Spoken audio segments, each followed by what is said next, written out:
everybody. Uh, Today, obviously, we passed the supplemental budget that will fund the government through July, as well as the FRA, which is our third largest source of income for the state of Missouri. Those are the only two actions we took today, and we recessed to a technical session tomorrow. And as I mentioned on the floor, we don't yet know at this time when we will come back, but I'm happy to take any questions. You had started out the day, or you had, but there had been talk at the start of the day that there was going to be a little bit more done today. Why did you pare it down to just those two? Well, I don't know what time it is, but I think we're almost at 4 o'clock. We had a fairly long day on the floor as it was. There was obviously some discussion about trying to do the budget today. The budget chair, the majority leader, the pro tem, myself spoke about this yesterday and made the determination that the situation was too fluid to one, ascertain our revenues, and two, try to figure out where that money would best be appropriated.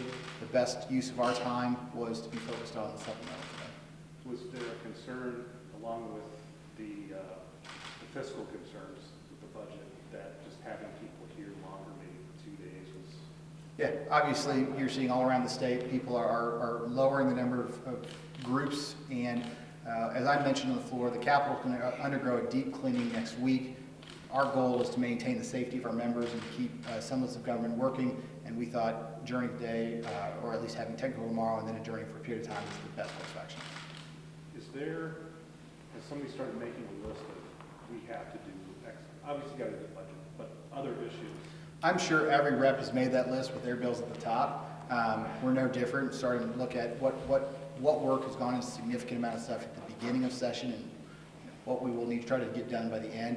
But at this point, it's too fluid to know how many legislative days we're going to have. And so at this point, our goal was to get over the duty of the supplemental budget. Obviously, we will have to come back at some point and do the full budget. But there's just no way for us to predict at this point how many legislative days we will have in this session. This isn't a normal session, but obviously we've reached kind of the halfway point as we're leaving for the legislative spring break. So what are some of the big things that you're happy to have had accomplished so far? You know, obviously, traditionally at the halfway point, our goal is to have a lot of our House priorities in the Senate, a lot of Senate priorities in the House, and we get ready for that second half sprint. As you said, it's not a normal session.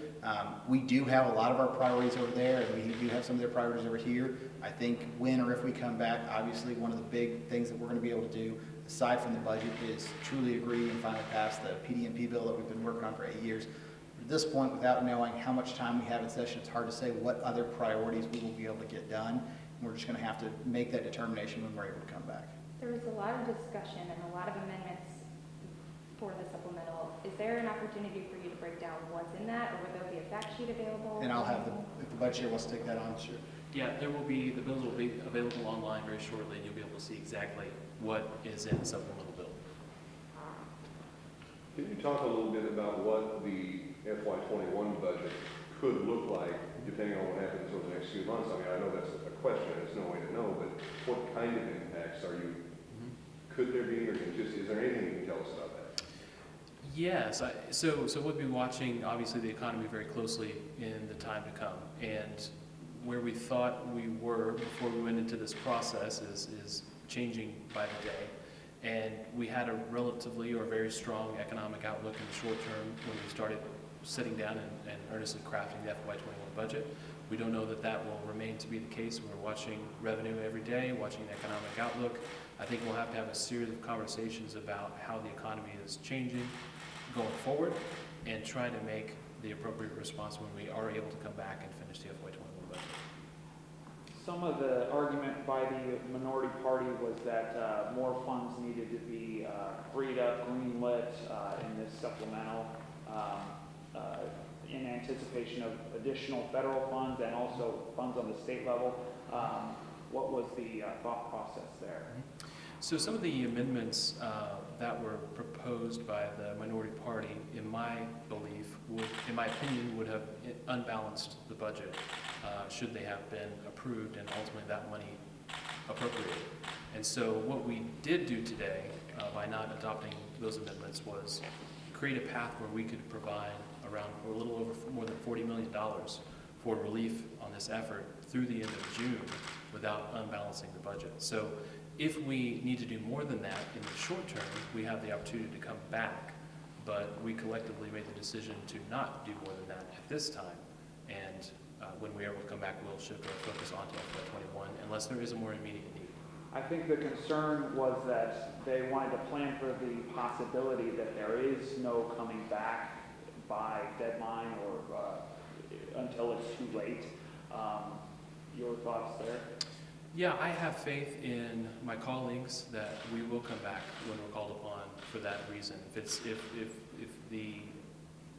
there's a crisis that rises to that occasion, I believe that we will come back and readdress this if needed.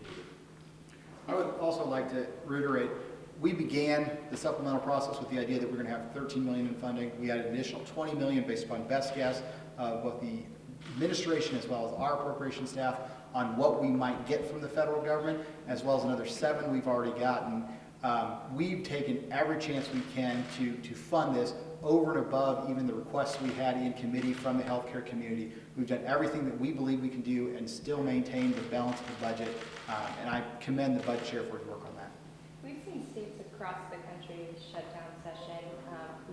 The governor just announced the first death in the state of Missouri. Was it the right call to stay in session and do the supplemental budget? Well, obviously, if we can't do the supplemental budget when the federal funds come down to combat the COVID-19 virus, we can't spend those until the supplemental budget has been passed. And so we believed it was critical to get that bill out into the Senate. Obviously, the FRA bill, which provides about $2 billion for the state, also vitally critical to do.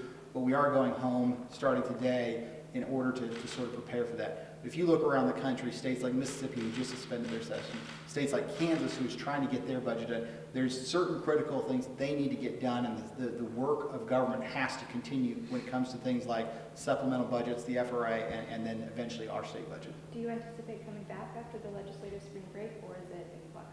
Obviously, it's in flux right now on the date we come back. I truly believe we will be back here at some point, but I think it's unlikely we'll be back the first week after spring break.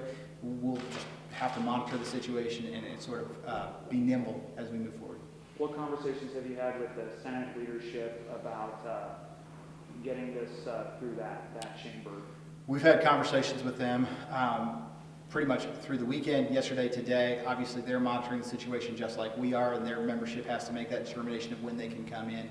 Those federal funds, if my recollection is correct, have not even come down yet, and so they can't even be appropriated. But I assume they're paying attention just as close as we are to when that happens.